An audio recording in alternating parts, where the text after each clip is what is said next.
जाने द्वारिकाधीश पांचाल में कैसे आ गए।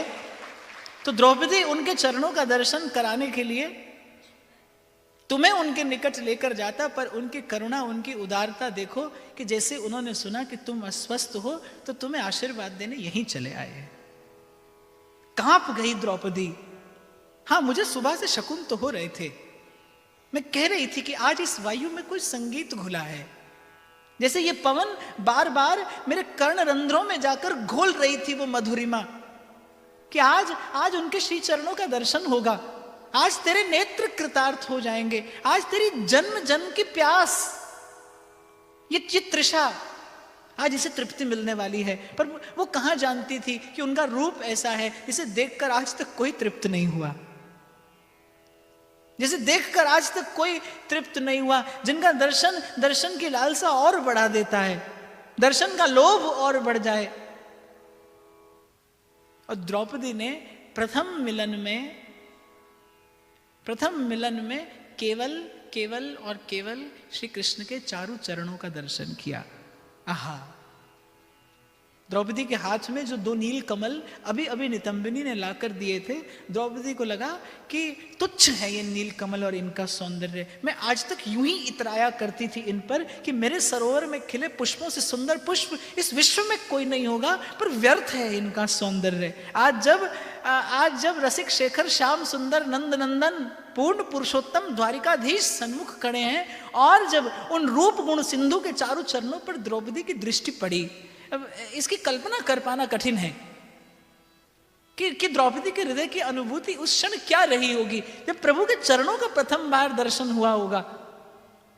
उसके लिए एक भक्त का हृदय चाहिए और वो भावना चाहिए जिसका मेरे पास नितांत अभाव है, मेरे पास वो शब्द नहीं है। हाँ, पर मैं एक क्षण के लिए मौन होना चाहूंगा इस क्षण की अनुभूति करने के लिए कि क्या द्रौपदी के उस हृदय ने अनुभव किया होगा जब प्रभु के चरण सन्मुख देखे होंगे। कितनी लंबी प्रतीक्षा, जिन्हें आज तक कभी नहीं देखा, और आज जब सन्मुख है प्रभु तो देखने का साहस नहीं है। गोपी कहती है ना, विधना इन अखियान को सुख सिरजो ही ना है। गोपी कहती है कि अरे सखी, जिसे प्रेम होता है ना विधाता, उसके भाग्य में सुख लिखता ही कहां है। देखत बने न देखते, जब सन्मुख होते हैं तो लज्जा और संकोच के मारे उनकी ओर नहीं देखा जाता।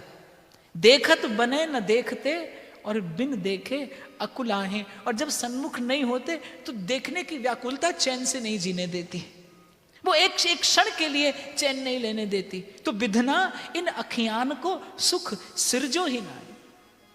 प्रथम भेंट में क्या निवेदन करूं, प्रथम भेंट में मैं क्या निवेदन करूं। इधर उधर दृष्टि दौड़ाई।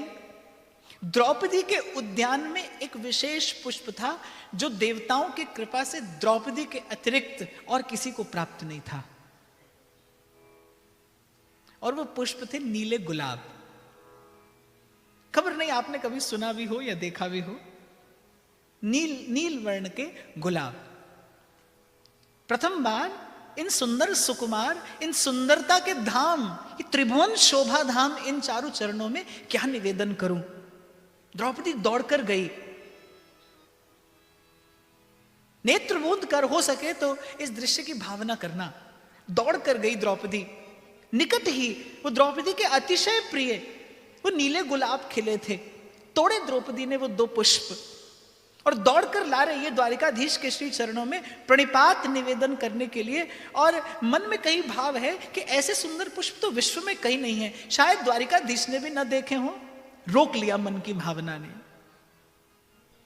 जिनकी एक कृपा दृष्टि के लेश से सारा त्रिभुवन शोभा पाता है, जो सुंदरता का सागर स्वयं है, तो उनके चरणों में ये 2 साधारण पुष्प निवेदन करने का गर्व कर रही है पांचाली। धिक्कार है तेरे इस भावना को। और निवेदन करते करते रुक गई द्रौपदी, कांप गए हाथ कि ये मैं किस भावना से इन सुंदर चरणों में ये पुष्प निवेदन करने जा रही हूं।